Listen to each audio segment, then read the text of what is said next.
பிரம்மஸ்ரீ பிதா மகாபாத்ரி மாஸ்டருக்கும் doctor G K. மாஸ்டருக்கும் நன்றி சொல்லலாம். தேங்க்யூ கனடா டீமுக்கு எல்லாருக்குமே நன்றி சொல்றேன். மெடிடேஷன், நான் எப்படி மெடிடேஷனுக்கு வந்தேன்னு சொல்லி என்னோட எக்ஸ்பீரியன்ஸ் ஷேர் பண்ணணும்னு நினைக்கிறேன். எனக்கு சின்ன வயசுல 3 இயர்ஸ் ஏஜ்ல எனக்கு போலியோ வந்ததுன்னு சொன்னாங்க பெரியவங்க.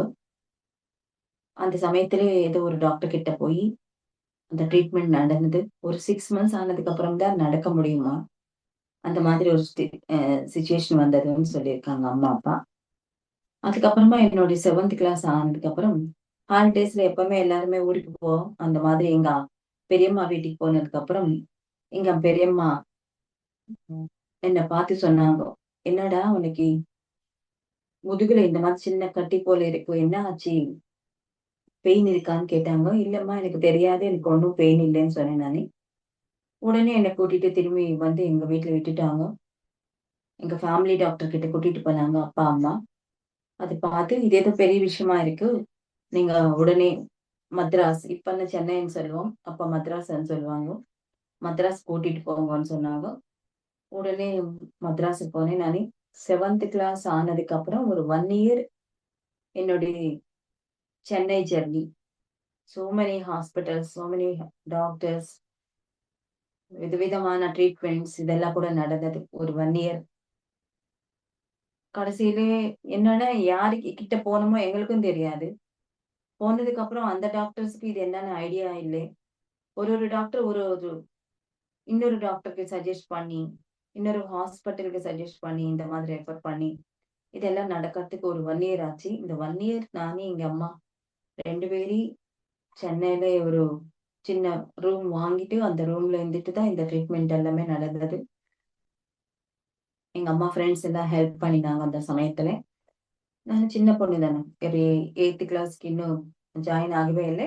அந்த நடுவுல 1 இயர் இதெல்லாம் நடந்தது. லாஸ்ட் அண்ட் ஃபைனல் ஒரு பெரிய ஹாஸ்பிட்டல் கூட்டிட்டு போனாங்க. நாங்க போறதுக்குள்ள அங்க ஆல்ரெடி எனக்கு என்ன கம்ப்ளைண்ட் இருக்கோ அதே கம்ப்ளைண்ட் இருக்கிற 2 பேருக்கு சர்ஜரி பண்ணினாங்க அந்த டாக்டர்ஸ். ஆனா என்ன நடந்ததுன்னா, சர்ஜரி நடக்கிற சமயத்துல ஒரு பையன் இறந்துட்டாங்க. இன்னொரு பொண்ணுக்கு என்ன ஆச்சுன்னா பெராலிசிஸ் அட்டாக் ஆச்சு. இந்த சிச்சுவேஷன் கரெக்டா நாங்க போறதுக்குள்ள இந்த சிச்சுவேஷன் நடந்திருக்காங்க. இதெல்லாம் பார்த்துட்டு எங்க அம்மா அப்பா ரொம்ப பயந்துட்டாங்க. என்னடா ட்ரீட்மெண்ட் நடக்கும்னு நினைச்சா இந்த மாதிரி நடந்தது அவங்களுக்குன்னு சொல்லி டாக்டர்ஸ் கூட இப்ப நாங்க எங்களோட நாலேஜ் என்ன இருக்குன்னா இது வரைக்கும் தான் இருக்கு. இதுக்கு மேல எங்களுக்கும் தெரியவே இல்லை. நாங்க கூட இனிமேல் ஆபரேஷன் சர்ஜரி பண்றதுக்கு நாங்க கூட தயாரா இல்லைன்னு சொல்லிட்டாங்க அவங்க கூட. ஆனா என்ன இது எதனால இது வந்ததுன்னு சொன்னா, சின்ன வயசுல போலியோ வந்ததுனால இந்த மாதிரி அந்த பேக் போன் நமக்கு எப்பவுமே ஸ்ட்ரெயிட்டா இருக்கணும். அது என்னடான்னா இது மூலமா ஒரு ஸ்ட்ரெஸ்ஸுக்கு சம்பந்தமான இதாயி எஸ் ஷேப்ல அந்த பேக் போன் வீங்கிடுச்சோன்னு சொன்னாங்க. எல்லாருக்குமே பேக் போன் ஸ்ட்ரெயிட்டா இருக்கணும். ஆனா இங்க பார்த்தா இந்த எக்ஸ்ரே இதெல்லாம் எடுத்ததுக்கு அப்புறம் எஸ் ஷேப்ல வந்தது. ஒரு பேக் போன் அந்த மாதிரி வருதுன்னா எவ்வளவு ஸ்ட்ராங்கா இருக்கும் ஒரு போன். ஸ்ட்ராங்கா இருக்க வேண்டிய அந்த போன் எஸ் ஷேப்புக்கு வந்ததுன்னா எவ்வளவு அது மேல ஒரு ஸ்ட்ரெஸ்ஸான விஷயம் நடந்தது பாருங்கன்னு சொல்லி என்ன ரூட்ன்னு சொன்னாங்க, என்ன விஷயம்னு சொன்னாங்க. ஆனா இதுக்கு இப்ப மட்டும் எந்த ட்ரீட்மெண்ட்டும் கிடையாதுன்னு சொல்லிட்டாங்க. சரி என்ன செய்யணும், என்னன்னா பெயின் கிடையாது எனக்கு, பெயின் ஒன்றும் இல்லை. அதனால எங்க அப்பா என்ன சொன்னாங்க, இந்த பொண்ணுக்கு பெயின் கிடையாது, இந்த சர்ஜரி பண்ணி அங்கே கூட்டிட்டு போய் இவங்க எத்தனை செஞ்சாங்கன்னா லைஃப் லாங் பெட்ல இருக்கணும், வேண்டாம் நம்ம போயிடலாம்னு சொல்லி கூட்டிட்டு வந்துட்டாங்க. ஆனா அந்த நடுவுல டாக்டர் தான் லாஸ்ட் அண்ட் ஃபைனலா அங்க பார்த்ததுக்கு அப்புறம் என்ன சஜஷன்ஸ் கொடுத்தாங்கன்னா, ரொம்ப ஜாக்கிரதையா இருக்கணும், வெயிட் தூக்க கூடாது, ரொம்ப தூரம் நடக்கிறது எதனா செய்யறது இதெல்லாம் செய்யக்கூடாது, ஜாக்கிரதையா இருக்கணும். நீங்க அந்த மாதிரி இல்லைன்னு சொன்னா பெராலிசிஸ் வரத்துக்கு இது வாய்ப்பு இருக்கு, இது ஜாக்கிரதையா இருக்கணும்னு சொல்லி சொன்னாங்க. இப்ப இப்ப இருக்கிற நிலைமையிலே பெராலிசிஸ் பெரிய விஷயமா யாரும் எடுத்துக்கிறதே கிடையாது. ஆனா நாங்க சின்ன வயசுல எங்க வீட்டுல எங்க அம்மா பாட்டி பெராலிசிஸ் மூலமா பெட்ல இருந்தாங்க. எங்க அத்தாவோட ஹஸ்பண்ட் மாமா கூட பெராலிசிஸ் வந்து 6 இயர்ஸ் அவரு பெட்ல தான் இருந்தாங்க. இதெல்லாம் பார்த்துட்டு ஆல்ரெடி பார்த்திருக்கேன் நானு. டாக்டர் சொன்ன இதுக்கு நான் ரொம்ப பயம் வந்தது எனக்கு. அப்பத்துலருந்து எனக்கு பயம், பயம், பயம். என்ன ஆகுமோ நமக்கு? இத நான் என்ன செய்யணும்? யார்ட்டயும் சொல்றதுக்கு முடியாது. அம்மா கிட்ட சொன்னா அம்மா இன்னும் இருக்கும். எனக்கு ஹெல்த் சரியா இல்லைன்னு சொல்லி டோட்டல் ஃபேமிலிக்கு என் மூலமா எவ்வளயோ கஷ்டம்.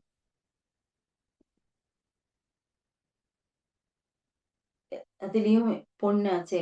பொண்ணுக்கு இந்த மாதிரி இருந்தா என்ன நடக்கும்? சொல்லி ஒரு இது. ஆனா அப்பத்துலருந்து நான் விளையாடுறதுக்கு போமாட்டேன். அனுப்ப மாட்டாங்கோ. ஸ்கூல்ல எக்ஸர்சைஸ் எல்லாம் பண்ணறது கிடையாது. எந்த வேலையும் செய்யக்கூடாதுன்னு சொல்லி, ஒரு ஷோகேஸ்ல ஒரு பொம்மை வச்சு எப்படி இருக்கும் அந்த மாதிரி தான் என்னோட பொசிஷன் அப்ப. அப்பா, அம்மா நீ ஒண்ணும் செய்யக்கூடாது. அது இதுன்னு சொல்லி ஒரு 2 ஆர் 3 இயர்ஸ் அந்த பயத்துல தான் இருந்தேன் கம்ப்ளீட்டா. ஆனா அதுக்கப்புறம் நானு என்னடா இது நம்ம லைஃப் இந்த மாதிரி ஆச்சே! அன்னைக்கு ரொம்ப கோவம் எனக்கு. யார் மேல? தெய்வம் மேல தான் கோவம். என்னன்னா நாங்க பிராமின்ஸ். எனக்கு தெரிஞ்சு எனக்கு சின்ன வயசுலேருந்து எங்க அம்மா காலையில 6 மணி, 6:30 மணி ஆனா குளிச்சுட்டு, எப்பவுமே அந்த இந்த துணி போட்டுட்டு, யாருமே தொடக்கூடாது அந்த அம்மாவ. நாங்க வீட்ல இருக்கிறவங்க கூட தொடக்கூடாது. அப்பத்துலேருந்து ஸ்டார்ட் பண்ணா ஸ்தோத்திரம் படிக்கிறது, பூஜை செய்யறது இதெல்லாம். மத்தியானம் 1 மணி, 2 மணி ஆகும். ஒரு பக்கம் சமையல் பண்ணிட்டு எங்களுக்கு சாப்பாடு வைக்கிறது, இதெல்லாம் பண்ணிட்டு அந்த அம்மா ஸ்தோத்திராஸ் எல்லாம் படிப்பாங்க. அதனால எங்க எல்லாருக்குமே அந்த ஸ்தோத்திராஸ் எல்லாமே பை ஹார்ட் தான். நான் ஒரே சிட்டிங்லயே ஹனுமான் சாலீசா 108 டைம்ஸ் படிப்பேன். இப்ப நான் எக்ஸாம் இருக்கு, இன்னொன்னு இருக்கு. இதுல டார்கெட் இருக்குன்னு சொன்னா 108 டைம்ஸ் ஒரே சிட்டிங்ல ஹனுமான் சாலீசா படிக்கிறது. இந்த மாதிரி டார்கெட்ஸ் எங்க எல்லாருக்குமே வீட்ல. ஒரு பக்கம் தெய்வத்த பிரேயர் பண்ணுவேன். இன்னொரு பக்கம் தெய்வத்த திட்டுறது. என்னப்பா நான் என்ன செஞ்சேன்? எங்க வீட்ல இருக்கிற எங்க அம்மா, அப்பா ரொம்ப நல்லவங்க தான். யாருக்கும் ஒரு கஷ்டம் தர்றதே கிடையாது. நம்ம எதனா பாவம் செஞ்சா தான் எதனா கஷ்டம் வரும்னு சொல்லுவாங்க. நாங்க யாருமே பாவமே செய்யவே இல்லையே! எங்களுக்கு எதுக்கு இந்த மாதிரி ஒரு கஷ்டம் வந்ததுன்னு சொல்லி ஒரு கொஸ்டின் போடுவேன். நீ மட்டும் என் கண்ணு முன்னாடி வந்தியா? கால பிடிக்கிறதுக்கு ரெடியா இருக்கேன் நான்னு சொல்லி எப்பவுமே சொல்லுவேன் அந்த தெய்வத்துக்கு நான். அவளுக்கு கோவம். ஒரு பக்கம் பயம். என்ன நடக்குமோ தெரியாது. இந்த மாதிரி தான் நெறைய வருஷம் இப்படி நடந்தது. சரி, இந்த மாதிரி சிச்சுவேஷன்ல நெக்ஸ்ட் லைஃப் நமக்கு எப்படி இருக்குமோ தெரியாது. நம்ம நல்லபடியா படிக்கணும். நமக்கு ஒரு ஜாப் வேணும்னு சொல்லி டீச்சர் ட்ரெய்னிங் முடிச்சு, நான் கவர்ன்மெண்ட் ஜாப் டீச்சரா வேலை பண்ணினானு. அதுக்கப்புறமா எப்படியோ நடந்தது. கல்யாணம், பசங்க இதெல்லாம் நடந்தது. திரும்பி என்னுடைய 33 இயர்ஸ்ல அ ஒரு எம்ப்ளாயி சண்டே ஆனதா வீட்ல இருக்கிற வேலையெல்லாம் பார்க்க முடியும்.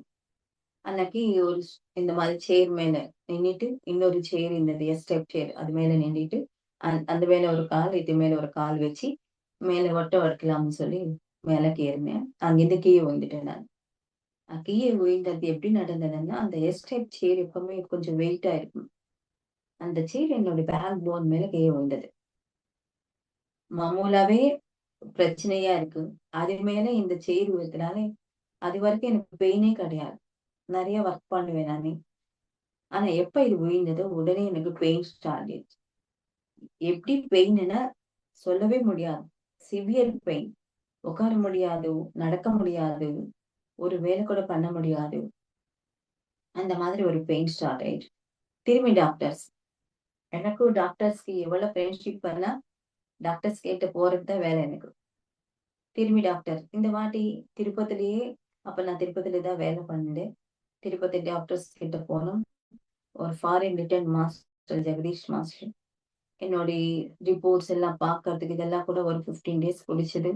அதுக்கப்புறமா அவரு என்னுடைய ரிப்போர்ட்ஸ் எல்லாம் பார்த்துட்டு, ரிப்போர்ட்ஸ் ஃபைல் எல்லாம் அப்படியே போட்டுட்டாங்க அவரு. டேபிள் மேல போட்டுட்டு, என்ன சொன்னாங்கன்னா எங்க அம்மா கிட்ட, "அம்மா ஒண்ணுமே செய்ய முடியாது. நீங்க வீட்டுக்கு கூட்டிட்டு போங்கன்னு" சொன்னாங்க. நான் சொன்னேன், "சார் நானு வேலை பார்க்குறேன். நானே டீச்சரா இருக்கேன். எனக்கு பசங்க இருக்காங்கன்னு" சொன்னா, உடனே அவரு என்ன சொன்னாங்கன்னா, "நீ எவ்வளவு நாள் இருக்க போறேன்னு சொல்றதுக்கு நான் யோசனை பண்றேன். நீ என்னடான்னா நான் ஜாப் பண்றேன், பசங்க இருக்காங்கன்னு சொல்றியே. என்னம்மா நீ? உன்னோட சிச்சுவேஷன் எப்படி இருக்கு தெரியுமா? எத்தன நாள்? ஒரு 6 மந்த்ஸ் சொல்லி நினைக்கிறேன் நானு. ஒருவேளை நீ தைரியமா இருந்தா ஒரு 1 இயர் நடக்குமோ என்னமோ தவிர, அதுக்கு மேல நடக்கறதுக்கு ஒண்ணுமே முடியாதுன்னு" சொல்லிட்டாங்க அவரு. என்ன நடக்கணுமோ சொல்லு நடக்குதோ சரியா.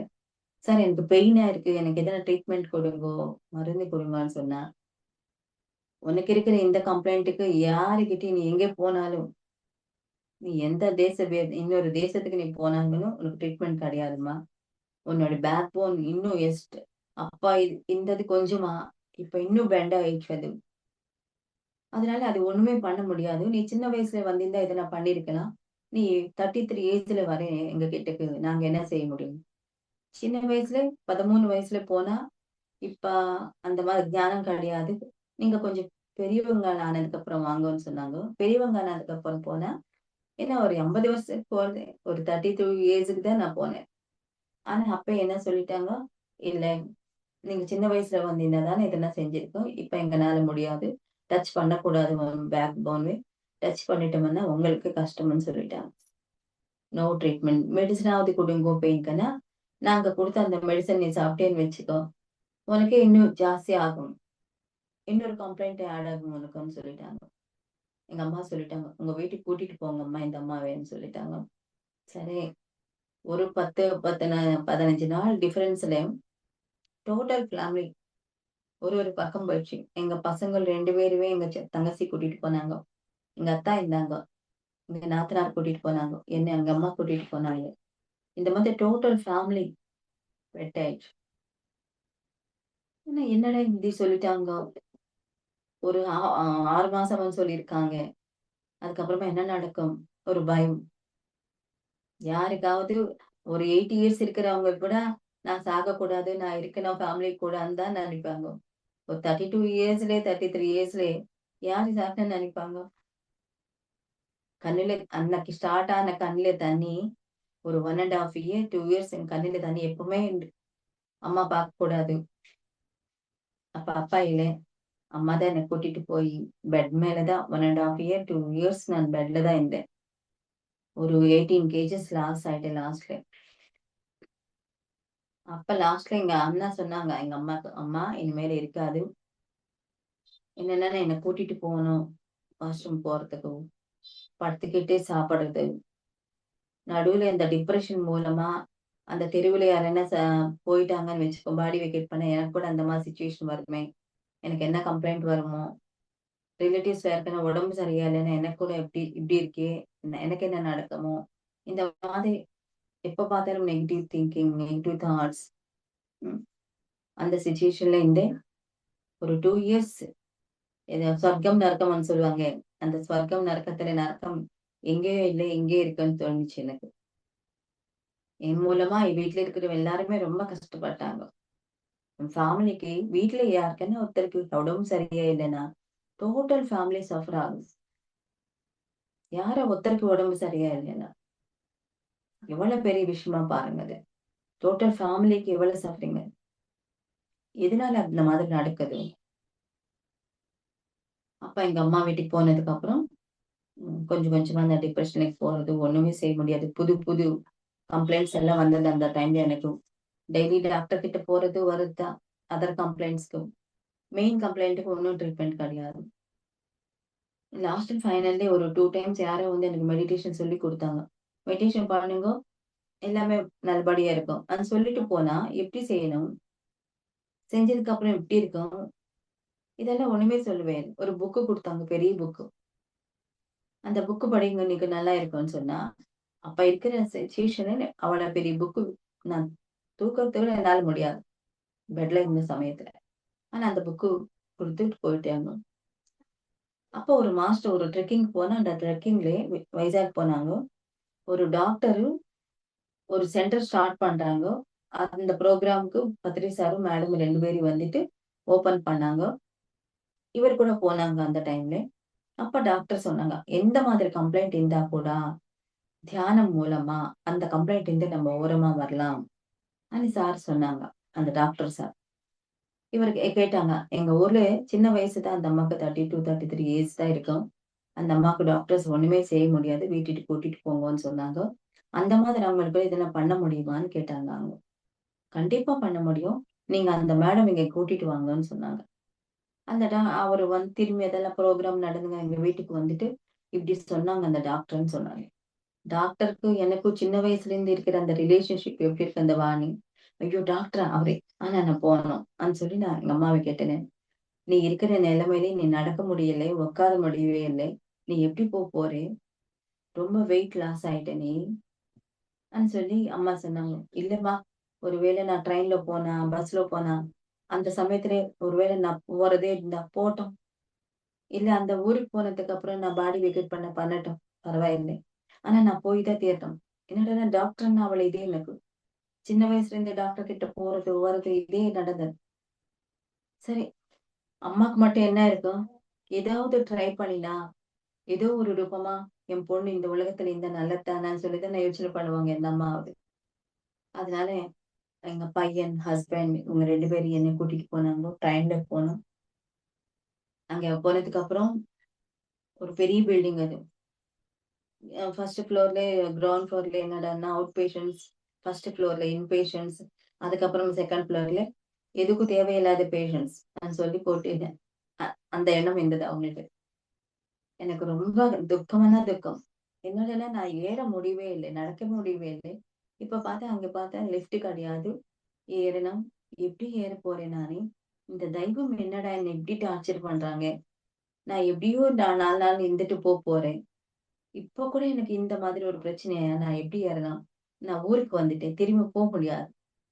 நான் இந்த ஸ்டெப்ஸ் என்னால ஏறவே முடியாது. என்ன செய்யணும்னு ஒரே துக்கம் எனக்கு.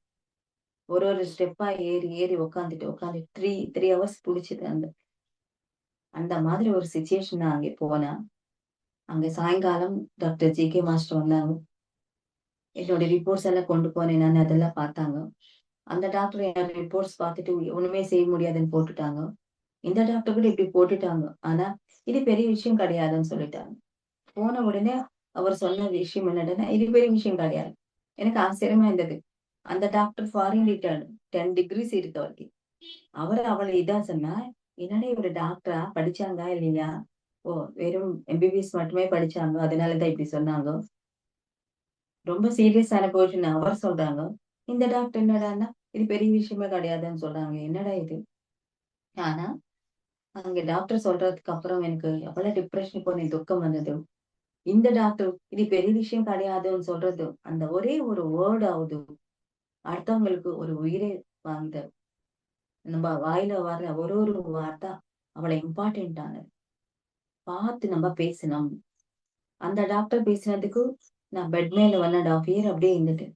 இந்த டாக்டர் அது பரவாயில்ல, அது பெரிய விஷயமே கிடையாதுன்னு சொல்றதுக்கு என்ன எவ்வளவு தைரியம் வந்ததோ, அவ்வளவு தைரியம் வந்தது எனக்கு. அதுக்கப்புறம் டாக்டர் என்ன ஒரு 2 ஆர் 3 கொஸ்டின்ஸ் கேட்டாங்க அந்த ஃபர்ஸ்ட் டே. நீங்க வெஜிடேரியன் ஆர் நான் வெஜிடேரியன் கேட்டாங்க. சார் நாங்க பை பர்த் வெஜிடேரியன்ஸ், நாங்க பிராமின்ஸ், நாங்க சாப்பிட மாட்டோம். எக்கு கூட சாப்பிட மாட்டோங்க, சாப்பிட மாட்டோம். ஓகே. இது மூலமா என்ன நடந்ததுன்னா, நம்ம சாப்பிடுற நான்வெஜ் மூலமா ஒரு ஜென்மாலே கொஞ்சம் கர்மாஸ் நம்ம ஆட் பண்ணிக்குவோம். இந்த ஜென்மாலே உனக்கு அந்த கர்மா ஆட் ஆகவே இல்ல. அதனால நீ ட்ரை பண்ணினா, உன்னோட ஹெல்த் நீ ஒரு பாசிட்டிவா செய்யறதுக்கு உனக்கு ஒரு வாய்ப்பு கிடைச்சிருக்கு. எதுன்னா இந்த ஜென்மால நீ நெகட்டிவ் கர்மால இல்ல. அதனால உன்னால முடியும். ஒரு 50% சான்ஸ் உனக்கு இருக்குன்னு சொன்னாங்க. அதுக்கு ஒரு தைரியம் வந்தது எனக்கு. அப்புறமா ஆன்மான்னு தெரியுமான்னு தெரியுது. ஆன்மான்னா என்ன தெரியும்? பூதம், பிசாச்சு, பேய் இதுதான் சொல்லுவோம் நம்ம. அதுக்கு மேலே தெரியாது. நெறைய ஸ்தோத்திரம்ஸ் படிக்கிறது தெரியும் தவிர, அதுல மீனிங் தெரியாது நமக்கு. படிக்கணும்னு சொன்னாங்க அம்மா. படிக்கிறது தான். அதுக்கு என்ன மீனிங்ன்னு கூட தெரியாமயே படிக்கிறது. இன்னும் ஆன்மான்னு சொன்னா நமக்கு தெரிஞ்சது அதுதான். ஒரு நெகட்டிவ் வேல தான் தெரியும். பாசிட்டிவ் வேல தெரியாது. யாருமே சொல்றது கிடையாது. நம்ம புக்ஸ்லயே இல்ல, அப்பா, அம்மாக்கு தெரியாது அவங்க சொல்றதுக்கும். அதனால ஆன்மான்னா பேய், பூதம், பிசாச்சு இந்த மாதிரி தான் தெரியும். அப்ப சார் சொன்னாங்க. நீ இத்தன நாளா ஒரு டீச்சரா இருக்க. நீ ஒரு ஸ்டூடெண்ட்டா இருந்தே, அப்புறமா டீச்சர் ஆனே. அதனால இந்த பிசிக்கல் பாடி பத்தி உனக்கு தெரியும். கண்ணு பார்க்கறதுக்கு, காது கேட்கறதுக்கு, கை வேலை பண்றதுக்கு, கால் நடக்கிறது இந்த மாதிரி உனக்கு தெரியும். பிசிக்கல் பாடிக்கு மட்டுமே பிசிக்கல் பாடின்னா என்ன செய்யும்னு தெரியும். ஆனா அது உள்ள இருக்கிற ஆன்மா பத்தி உனக்கு தெரியவே இல்லை. இப்ப நீ என்ன செய்யணும்னா, அந்த ஆன்மா பத்தி நீ தெரிஞ்சுக்கணும். உனக்கு ட்ரீம்ஸ் வருமா? எல்லாருக்குமே வரும். எனக்கு கூட வரும். எதுனா ஒரு 1 ஆர் 2 ட்ரீம்ஸ் சொல்லுன்னு சொன்னாங்க. எனக்கு எப்பவுமே ஒரு ட்ரீம் வந்துட்டே இருக்கும். நெறைய வருஷமா. நான் மேல் ஆகாயம் மேல அப்படி போறேன் நானு. என் பின்னாடி யாரோ ஒரு குடிகாரன் என்ன புடிக்கிறதுக்கு வந்திருப்பாரு பின்னாடி. நான் ஓடுறேன், ஓடுறேன் பயமா. அவரும் என் பின்னாடியே ஓடுவாங்க. இதே ட்ரீம் எத்தன வருஷமா வந்தது எனக்கு. டெய்லி இந்த ட்ரீம் வந்துட்டே இருக்கும். கரெக்ட்டா அவங்க என்ன தொட்றதுக்கு எப்போ வருவாங்கோ கிட்டக்க, அப்ப நான் என்னன்னே கத்திட்டு கீழ விழுந்தேன். அப்படியே கீழ விழுந்ததுக்கு வருவேன். இந்த ட்ரீம் வந்தவுடனே திடீர்னு எனக்கு இது வந்துட்டு இந்த பயமா இருக்கு. என்ன ஆகுமான்னு சொல்லி. ஆனா எனக்கு தெரியாது. இன்னொன்னு சொல்லுன்னு சொன்னாங்க. நான் ஒரு வாட்டி அ போறேன். என் பெரியம்மா இறந்துட்டாங்கோ. அந்த அம்மா வந்து என்கிட்ட பேசுனாங்கோ. எனக்கு ஆச்சரியமா இருந்தது அப்ப. இதெல்லாம் நமக்கு எப்பவுமே வந்து ட்ரீம்ஸ் தான். அப்ப சொன்னார் சார், "அந்த ஆன்மா பத்தி தான் நீ இப்ப தெரிஞ்சுக்கணும். நீ என்ன சொன்ன? நீ என்ன நெனச்சே? இந்த பிசிக்கல் பாடி. உன் பேரு லட்சுமி பிரசன்னா. நீ ஒரு டீச்சர், நீ ஒரு அம்மா, நீ ஒரு பொண்ணு, நீ ஒரு இதுதான் உனக்கு தெரியும். இது பத்தி உனக்கு நல்லபடியா தெரியும். ஆனா உன்னோட பிசிக்கல் பாடி நைட் என்ன செய்யுது? கண்ணு மூடிட்டு படுத்துக்கும். காலு, கை இதெல்லாம் கூட மூவ் ஆகாது. அப்படியே இருக்கும். ஆனா நீ என்ன செய்ற? உன்னோட ட்ரீம்ல யார்கிட்டயோ பேசினேன். என் பெரியம்மா கிட்ட பேசினேன். இது பேசினேன். நான் எங்கோ போனேன். அவர் யாரோ வந்தாங்க என் பின்னாடி. நான் ஓடுறேன் அப்படியே. இதெல்லாம் சொல்றியே! உன்னோட பிசிக்கல் பாடி என்ன செய்யுது உனக்கு தெரியுமா? படுத்துக்கிட்டு இருக்கு. ஆனா நீ என்ன சொல்ற? நான் தான் பார்த்தேன். நான் தான் போனேன். நான் தான் ஓடினேன்னு சொல்றியே! நீ என்ன சொல்ல உன் பிசிக்கல் பாடி பெட்ல தானே இருக்கு. எப்படி சொல்ற நான் சொல்லி நீ என்கிட்ட. ஆமா, என்னோட ட்ரீம். நான் தானே பார்த்தேன். நான் தானே போனேன். சரி. அப்ப சார் என்ன சொன்னாங்க, "அந்த டிஃபரன்ஸ் நீ கவனமா பார்த்துக்கோம்மா. நான் சொல்றியே நீ, அந்த நான் யார் இதுன்னா, உன்னோட ஆன்மா. பகல் சமயத்துல நீன்னு சொல்றது உன்னோட பிசிக்கல் பாடி. நைட் சமயத்துல ட்ரீம்ஸ்ல உன்னோட இதுல, இது நான் சொல்றது உன்னுடைய ஆன்மா. அந்த ஆன்மா பத்தி நீ புரிஞ்சுக்கணும். அத பத்தி நீ தேடணும். அதுக்காக வொர்க் பண்ணணும்னு சொன்னாங்க சார். அப்ப எனக்கு ஆமா, நிஜமாவே தானே. நான் தூங்குறேங்க.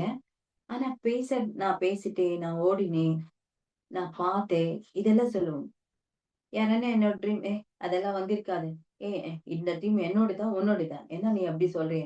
பார்த்தது நான் தானா? பேசினது நான் தானான்னு சொல்லுவோம். அதே மாதிரி தான் நான் நெனச்சேன். ஆமா நிஜமே தானா? என்னோட பிசிக்கல் பாடி மட்டும் சொன்னா, அப்ப எனக்குள்ள இன்னொன்னு ஏதோ இருக்கு.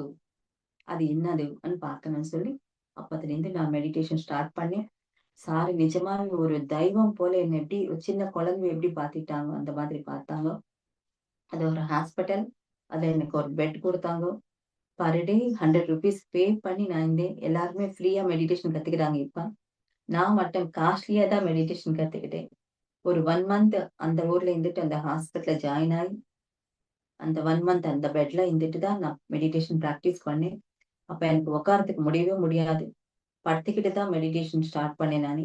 "பரவாயில்ல நீ படுத்துக்கிட்டே பண்ணுங்கோன்னு" சொன்னாங்க. கொஞ்சம் கொஞ்சமா 1 வீக் அப்படி படுத்துக்கிட்டே கொஞ்சம் கொஞ்சம் நேரம் 10 நிமிஷம் உட்கார்றது. அந்த மாதிரி கொஞ்சம் கொஞ்சமா இம்ப்ரூவ் பண்ணிக்கிட்டு, நிதானமா கொஞ்சம் கொஞ்சமா 1 ஹவர், 2 ஹவர்ஸ், 3 ஹவர்ஸ் ஒரு 1/2 அன் ஹவர் மெடிடேஷன் பண்ணா 1/2 அன் ஹவர் படுத்துக்குவேன். அந்த மாதிரி கொஞ்சம் கொஞ்சம் இம்ப்ரூவ் பண்ணிட்டு ஒரு 3 மந்த்ஸ் நாங்க அங்க இருந்து வீட்டுக்கு வந்ததுக்கு அப்புறம் கூட, நெக்ஸ்ட் 2 மந்த்ஸ் நான் மௌனத்துல இருந்துட்டு, ஒரு சிட்டிங்ல இப்படி உட்கார்ந்துட்டா ஒரு 3 ஹவர்ஸ். காலையில 5 டூ 8 1 ஹவர் கேப். பிரேக்ஃபாஸ்ட் சாப்பிட்டுட்டு, குளிச்சுட்டு இதெல்லாம் 9 டூ 12 2:00 வரைக்கும் கேப் குடுத்து 2 டூ 5 அப்புறமா ஒரு 2 ஹவர்ஸ் 6 டூ 9 இந்த மாதிரி 3 hours meditation. Per day 15 to 16 hours நான் மெடிடேஷன் பண்ணேன். 1 ஹவர் புதுசா வந்ததுக்கு அப்புறம் கூட நான் உடனே ஸ்டார்ட் பண்ணிட்டேன் நெறைய நேரம் பண்ண. என்னடான்னா எனக்கு ஒரு ஆப்பர்ச்சுனிட்டி கிடைச்சிருக்கு. அத நான் விடக்கூடாது. யாருக்கு இருக்கும் பசங்கள விட்டுட்டு போணும்னு சொல்லி. என் பசங்களுக்காவது நான் இருக்கணும்னு சொல்லி, நெறைய நேரம் மெடிடேஷன் பண்றது. நான் அந்த ஹாஸ்பிட்டல்ல இருக்கிற சமயத்திலே ஒரு 21 டேஸ்க்கு மே 1 நான் போனேன் அங்க. மே 21 என்னுடைய பையன் பர்த்டே. 20த் night sir everyday morning early morning வந்துடுவாங்க. எழுந்த உடனே ஒரு வாட்டி "என்னம்மா ராத்திரி உனக்கு நல்லபடியா இருந்ததா? பெயின் எதனா இருந்ததா?"ன்னு சொல்லி கேட்பாங்க.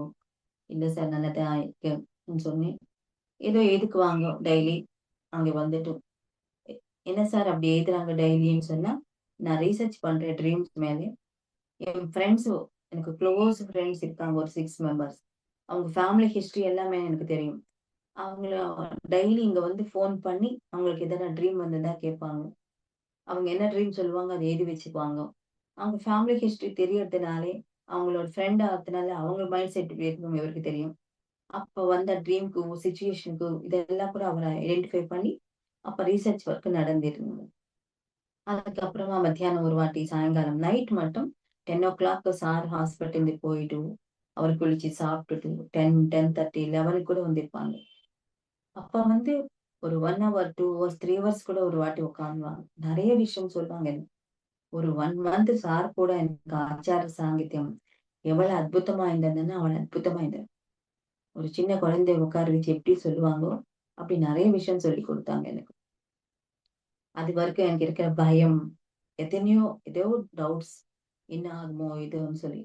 ஃபேமிலில நடக்கிற விஷயம். அது நான் எப்படி ரெஸ்பாண்ட் ஆகுறேன்? நான் சம்பாதிக்கிறேன். அந்த மணி பத்தி ஒரு பெரிய விஷயமா இருந்தது எனக்கு. என் கையில இருக்காது என்னடான்னு சொல்லி. இதெல்லாம் கூட சாரு நெறைய விஷயம் சொல்லியிருக்காங்க. எப்படி என்னன்னு சொல்லி. எனக்கு இருக்கிற மூட நம்பிக்கை, இதெல்லாம் கூட அவர்கிட்ட நான் discussion daily night times discussion. அவருக்கு அப்பதான் முடியும் பேசுறதுக்கு நெறைய நேரம். அதனால டெய்லி நான் கூட வெயிட் பண்ணிட்டு என் கூட என் ஹஸ்பண்ட் இருப்பாங்க. இன்னும் நான் போறதுக்குள்ள எதுக்கும் தேவையில்லாத பேஷண்ட்ஸ்ன்னு சொன்னாங்க. ஆனா ட்ரீட்மெண்ட் கிடையாது. அவரு மெடிடேஷன் கத்துக்கிட்டு ஃப்ரெண்ட்ஸ் கூட ஒரு ஹாஸ்பிட்டல் ஸ்டார்ட் பண்ணாங்க. யாரு வந்தா பேஷண்ட்க்கு எல்லாருக்குமே மெடிடேஷன் சொல்றது ஸ்டார்ட் பண்ணாங்க. ஆனா அவங்க எல்லாருமே ஒரு மெடிடேஷன் பண்றதுக்கோ, புக் படிக்கிறதுக்கோ, நான்வெஜ் விடுறதுக்கோ அவங்கனால முடியவே இல்ல. ஈஸியா ஒரு சின்ன டேப்லெட் போட்டுட்டா என்னோட சுகர் லெவல் நார்மலா இருக்கும். பிபி நார்மலா இருக்கும். ஒரு தைராய்டு நார்மலா இருக்கும். நான் எதுக்கு இதெல்லாம் பண்ணணும்? எங்கனால முடியவே இல்லை. எல்லாருமே பெரியவங்க தான் இருப்பாங்க. இந்த சமயத்துல புக் படிக்கிறோம்னா கண்ணு நோவும். உட்கார்ந்தோம்னா எனக்கு இதே இருக்கு பேக் பெயின். இந்த மாதிரி எல்லாம் சொல்லுவாங்க. எங்களுக்கு ஈஸியா இருக்கு என்னடான்னா ஒரு டேப்லெட் போட்டுக்கிறதுன்னு சொல்லிட்டாங்க. ஓகே. இவங்களுக்கு ட்ரீட்மெண்ட் இருக்கிறதுனால டேப்லெட் ஓரமா போறாங்க. டேப்லெட் மேல தான் கண் இருக்கு இவங்களுக்கு. யாருக்கு ட்ரீட்மெண்ட் இருக்குதோ அந்த மாதிரி எனக்கு கிடைக்கணும். என்னடான்னா அந்த சமயத்துல ஒரு ரிசர்ச் பண்றாங்க. மெடிடேஷன் மூலமா எப்படி குணப்படுத்தணும் அப்படின்னு சொல்லி. அந்த நேரத்துல நாங்க ஒரு 4 பேரு போனோம் அங்க. எல்லாமே பெட்ஸ் நெறைய பெட்ஸ் இந்த பக்கம் ஒரு 10 பெட்ஸ், இந்த பக்கம் 10 பெட்ஸ். வெவ்வேறு பெட் மேல ஒரு பெரிய பிரமிடு இதெல்லாம் வச்சிருக்காங்க. ஒரு சின்ன டேப் ரெக்கார்ட் அதுல கேசெட்ஸ், ஒரு சின்ன ஸ்டூல் மேல ஒரு 10, 20 புக்ஸ். இதுதான் அங்க இருந்ததெல்ல. டெய்லி ஒரு மேடம் அங்க வச்சாங்க எனக்கு அசிஸ்டன்ட்டா. அந்த மேடம் எனக்கு புக் படிச்சு சொல்லுவாங்க. காலையில ஒரு சீனியர் மாஸ்டர், மத்தியானம் ஒரு சீனியர் மாஸ்டர், சாயங்காலம் ஒரு சீனியர் மாஸ்டர் வருவாங்க. அவங்க மெடிடேஷன் வரதுக்கு முன்னாடி எப்படி இருந்தாங்கோ? மெடிடேஷன் எப்படி பண்ணாங்கோ? மெடிடேஷன் அப்புறமா அவங்க எப்படி இருக்காங்கன்னு சொல்லி, அவங்களோட எக்ஸ்பீரியன்ஸ் ஷேர் பண்றதுக்கு டெய்லி யாரோ ஒரு மாஸ்டர் வந்துட்டே இருப்பாங்க. ஃபர்ஸ்ட் நாள், செகண்ட் டே எனக்கு ஆச்சரியமா இருந்தது. என்னடா இவங்க இவங்க எனக்கு பைத்தியமா என்ன? பெரிய கம்ப்ளைண்ட் வச்சுக்கிட்டு, எனக்கு இந்த கம்ப்ளைண்ட் இல்லையே போயிடுச்சுன்னு சொல்றாங்க. இதெல்லாம் இந்த டவுட்ஸ் எல்லாம் இருந்தது 1 ஆர் 2 டேஸ், 3 டேஸ். ஆனா அதுக்கப்புறமா ஒரு 1 வீக் ஆனதுக்கு அப்புறம், இத்தன பேருக்கு மெடிடேஷன் மூலமா அவங்களுக்கு இருக்கிற ப்ராப்ளம்ஸ் எல்லாருக்குமே சொல்யூஷன் கிடைச்சா, எனக்கு மட்டும் எதுக்கு கிடைக்காது? ஓகே. நான் மெடிடேஷன் சின்சியரா ட்ரை பண்றேன். நான் கூட அந்த சிச்சுவேஷன்ல இருந்து வெளிய வரணும்னு சொல்லி ஒரு எண்ணம் வச்சுக்கிட்டு ஸ்டார்ட் பண்ணினேன். எப்படி அந்த எண்ணம் வச்சுக்கிட்டு ஸ்டார்ட் பண்ணி, ஒரு பக்கம் மெடிடேஷன் பண்றது, ஒரு பக்கம் அந்த மேடம் புக்ஸ் படிச்சு எனக்கு சொல்லுவாங்க. டெய்லி இந்த மாஸ்டர் இந்த சஜ்ஜன சாங்கத்தியம். ஒரு பக்கம் சார் கூட டெய்லி நைட் உட்காந்துட்டு ஆச்சார சாங்கித்யம். ஒரே வாட்டி எனக்கு இந்த 4 கிடைச்சது. எப்ப இதெல்லாம் ஒரே வாட்டி நடந்ததோ, ஒரு 21 டேஸ்க்கு 21 ஃபர்ஸ்ட் எங்க பையனோட பர்த்டே டைம்ல, அம்மா நமக்கு ராயலசீமையில தண்ணி இருக்காதுல்ல. ஒரு சின்ன இது கூட பார்க்க முடியாது. இங்க சமுத்திரம் இருக்குல்ல, அந்த சீக்கு கூட்டிட்டு போறியா? சீ ஷோர் பார்க்கலாம்ன்னு சொல்லி கேட்டா. அந்த பையனுக்கு தெரியாது. ஏதோ ஊருக்கு வந்தம்மான்னு சொல்லி வந்தாங்க எங்க கூட. ஆனா ரொம்ப ஹெல்ப் பண்ணினாங்க அந்த டைம்ல எங்க பையன் எனக்கு. நான் சார் நைட் வந்தாங்க. சாருக்கு சொன்னேன் நானு. சொன்ன உடனே சார் எவ்வளவு கத்திட்டாங்க தெரியுமா என்ன? என்ன, "நீ வந்து 20 டேஸ் ஆகுது. வந்த சமயத்துல எப்படி இருந்தது தெரியுமா? என்னால முடியாது. நான் இருக்க மாட்டேன். நான் போவேன். இந்த பெயின் இது பண்றது." இந்த மாதிரி கண்ணில தண்ணி இதெல்லாம் இது பண்ணிட்டு வந்தேயே நீ, இப்ப சமுத்திரத்துக்கு போணுமா? சரி போ. இந்த சமுத்திரத்துல போய் விழுந்துட்டா, உங்க அம்மாக்கும் எனக்கும் 2 பேருக்கு பெரிய கஷ்டம் போற மாதிரி. போ நீன்னு சொல்லிட்டாங்க. ஒரு கோவம் வந்து. அப்பதான் எனக்கு ஞாபகம் வந்தது. எனக்கு ஒரு பெயின் இருக்குன்னு சொல்லி. நிஜமாவே பிரமிட் மாஸ்டர்ஸ், சீனியர் மாஸ்டர்ஸ் ஒரு அற்புதம். ஒரு மெடிடேஷன் ஒரு அற்புதம். அந்த புக்ஸ் பத்ரி சார் கொடுத்த அந்த புக்ஸ் எல்லாமே அற்புதம். எப்ப நான் இங்க வந்ததுக்கு அப்புறம் மெடிடேஷன் பண்றது, புக் கேட்கறது, இவங்களே ஹிஸ்டரி கேட்கறது இதெல்லாம் பார்த்து நான் ஒரு தனியான ஒரு பிரபஞ்சத்துக்கு வந்த மாதிரி இருந்தது. நான் மறந்துட்டேன். எனக்கு ஒரு பெயின் இருக்கு. எனக்கு ஒரு கஷ்டம் இருக்கு. இதெல்லாம் மறந்துட்டேன் நான். கண்ணு மூடிட்டு உட்கார்ந்தா எனக்கு நெறைய எக்ஸ்பீரியன்ஸஸ். 1, 2 கிடையாது. அந்த எக்ஸ்பீரியன்ஸ்.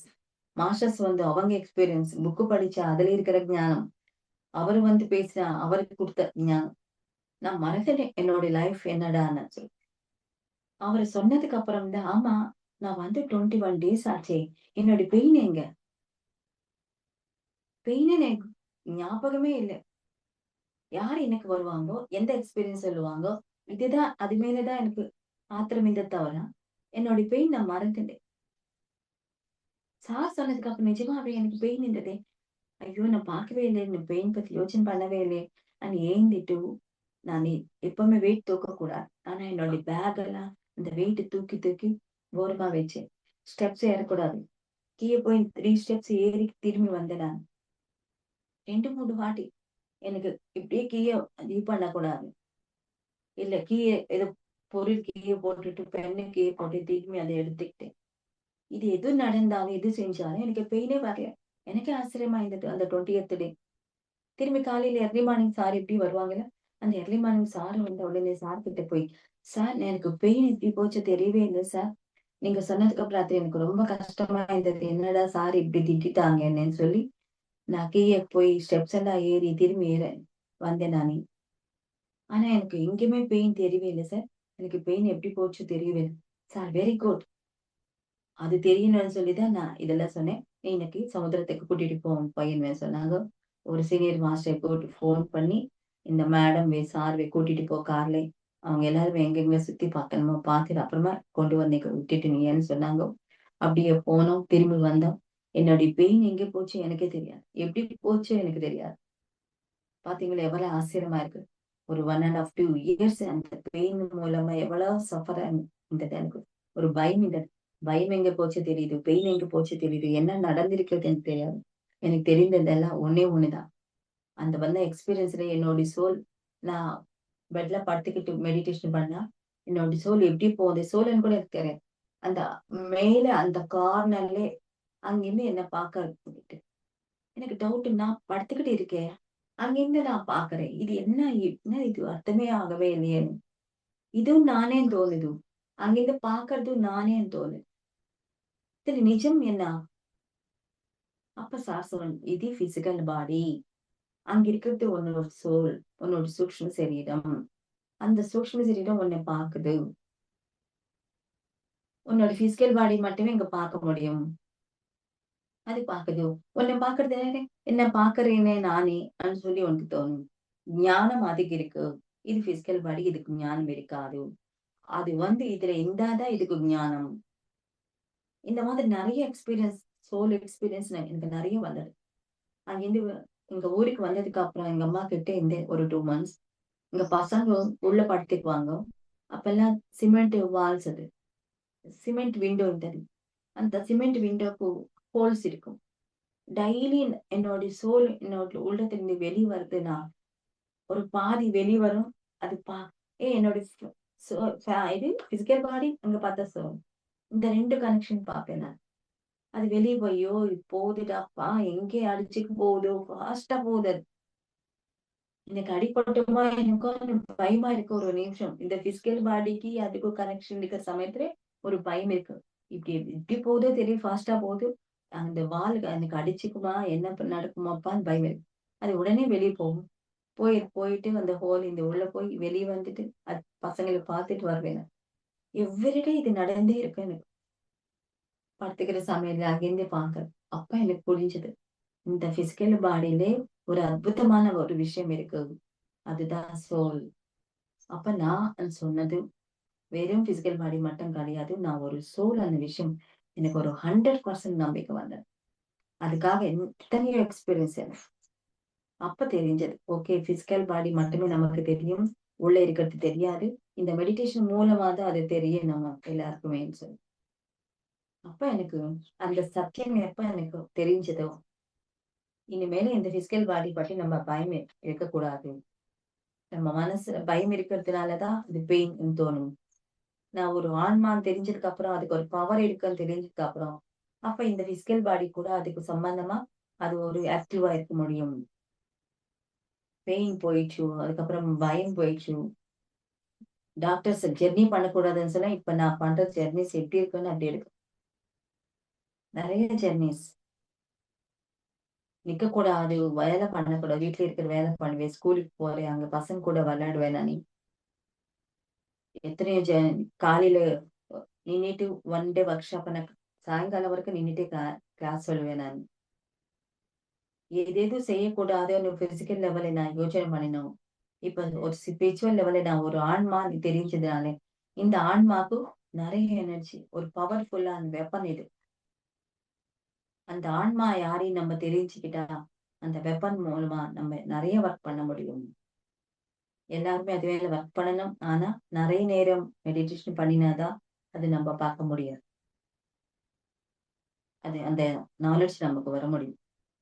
இந்த மாதிரி என்னோட இது ஒரு 3 மந்த்ஸ் நான் இந்த மாதிரி நெறைய நேரம் மெடிடேஷன் பண்ணி, எப்படி ஆயிட்டேன் நானுன்னு சொன்னா, ஒரு பேர்ட் எவ்வளவு ஹேப்பியா ஆயிடுமோ, ஒரு லைட் ஆயிடும் அந்த மாதிரி ஆயிட்டேன். அதுக்கு முன்னாடி என்னோட லைஃப் இப்படி ஆச்சே, என்னோட ஃபேமிலி இப்படி ஆச்சே, எனக்கு பெயின் இப்படி இருக்கு, பசங்க எப்படி, என்னோட ஜாப் எப்படி, ஒரே கஷ்டம், ஒரே துக்கம் அப்படின்னு தான் நானு இதெல்லாம் விட்டுட்டு ஒரு ஒரு போர்டு எப்படி இருக்குமோ, அந்த போர்டு போல ஆயிட்டேன் நான்.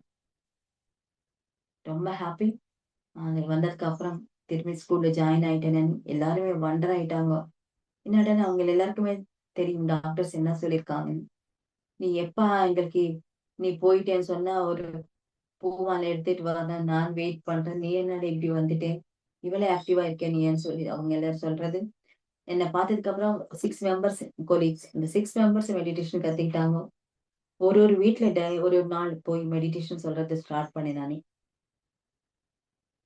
பெட் மேல இருக்கிறது எவ்வளவு கஷ்டமோ, ஒரு பெயின் ஃபீல் பண்றது எவ்வளவு கஷ்டமோ, ஒரு பேஷண்ட்டுக்கு வீட்ல இருந்தா அந்த ஃபேமிலிக்கு எவ்வளவு கஷ்டம் இதெல்லாம் எனக்கு பர்சனலா என்னோட எக்ஸ்பீரியன்ஸ். அதனால அப்பத்திலேருந்து யாருக்கான உடம்பு சரியில்லைன்னா, நான் உடனே ரெஸ்பாண்ட் ஆயிடுவேன். என் மாதிரி கஷ்டம் யாருக்குமே இருக்கக்கூடாது. நம்ம எவ்வளவு செய்ய முடியுமோ அவ்வளவு செய்யறதுக்கு ட்ரை பண்ணலாம் அப்படின்னு சொல்லி ட்ரை பண்ணுவேன் நானு. அதனால யாரு பேசினாலும் அவங்க கூட என்னோட எக்ஸ்பீரியன்ஸ் ஷேர் பண்ணி நான் பேசுறதுக்கு எப்பவுமே தயாரா இருப்பேன். Thank you very much masters. என்னுடைய செகண்ட் லைஃப் எனக்கு ஜிகே சார் தான் குடுத்தாங்க. இல்லன்னா இன்னும் கொஞ்ச நாள் வீட்லயே அப்படியே இருந்தா, எப்போ போயிருப்பேன்.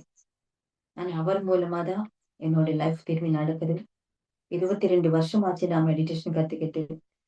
இந்த 22 வருஷமா நான் ஜெர்னி டெய்லி மெடிடேஷன் சொல்றது, நான் மெடிடேஷன் பண்ணிக்கிறது, புக் படிக்கிறது, எத்தன பேருக்கு இந்த மெடிடேஷன் ஷேர் பண்றது. இந்த ஹிஸ்டரியில தான் நான் இருக்கேன். எப்பவுமே நான் ஓரமா போவே இல்ல. ஒரு பக்கம் ஃபேமிலி, ஒரு பக்கம் ஜாப், ரெஸ்பான்சிபிலிட்டீஸ், ஒரு பக்கம் ஒரு ராயலசீமா ஜோன் எனக்கு குடுத்தாங்க. எவ்ரி சண்டே வெளிய போணும். ஒரு 6 டேஸ் வீட்ல தானே இருப்பேன்.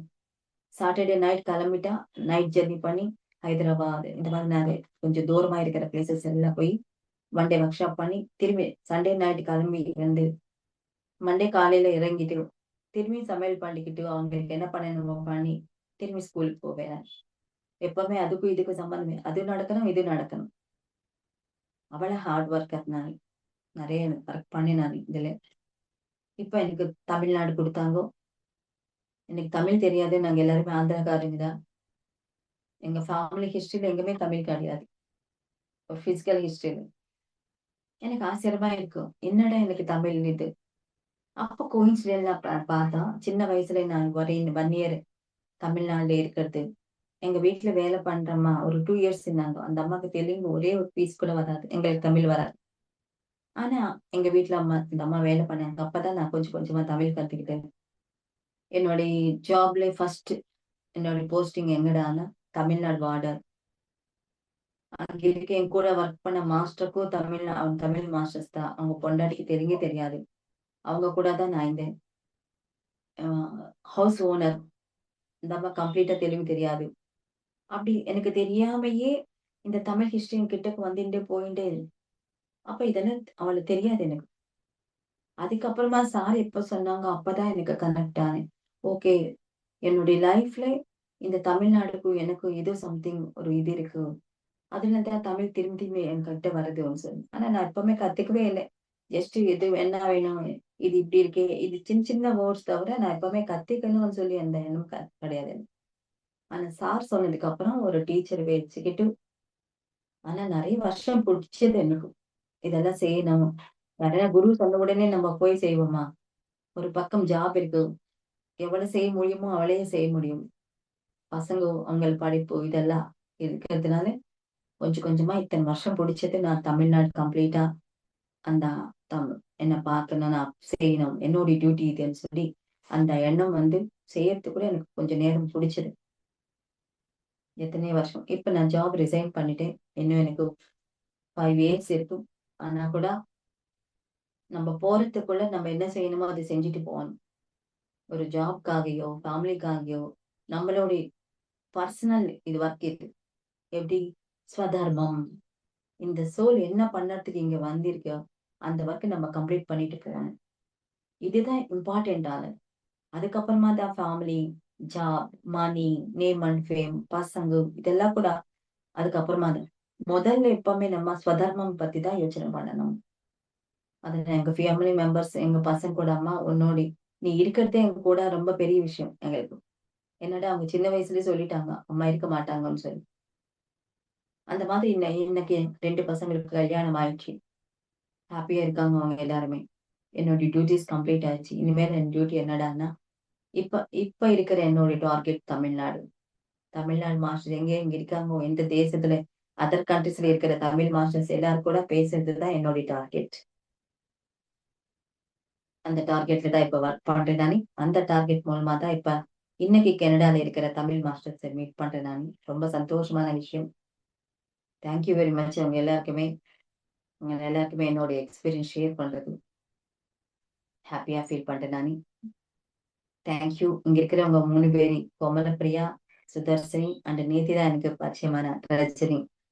இந்த 3 மெம்பர்ஸ் என் ஃப்ரெண்ட்ஸ்ன்னு சொல்லணும். தேங்க் யூ இந்த ஆப்பர்ச்சுனிட்டி எனக்கு குடுத்ததுக்கு.